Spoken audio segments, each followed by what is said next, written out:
Asan ka na? Akala ko ba pupunta ka dito? Bilisan mo ha, kasi may pupuntahan ako mamaya. Ha? Andito ka na? Hindi. Hi, Bes! Bakit may flowers at chocolates? Ikaw talaga dyan ha. Ang dami mong pakulo. Wala. Naisip ko lang, more than 4 years na tayo mag-best friend pero di pa kita nabibigyan ito ni minsan. Okay naman ito. Eh kasi naman po, after more than 4 years nating mag-best friend, ngayon mo lang isipang pumunta dito.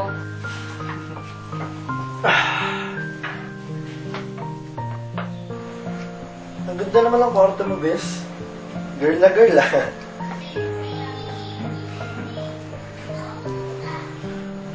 Oo nga pala, Bes. Ano nga pala ang plano mo kapag nakapasa tayo sa nursing school? Eh di, magtatrabaho. Bakit ikaw? Ano bang plano mo?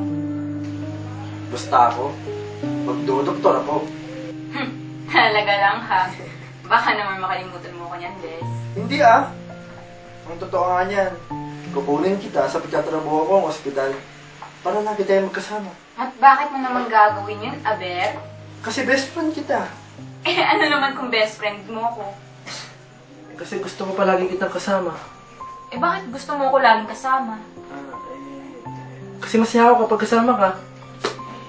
Eh bakit nga? Kasi nga, best friend kita. Eh bakit nga? Eh kasi mahal kita. Oo, hinahanap ka na yata ng girlfriend mo. Ikaw naman, parang hindi mo naman barkada yung tao. That's the point! Barkada ko siya. Hindi pagkat best friend kita, papayagan kitang tumambay dito. Liz, about what I told you a while ago. It's nothing. Thanks for dropping by. Bes.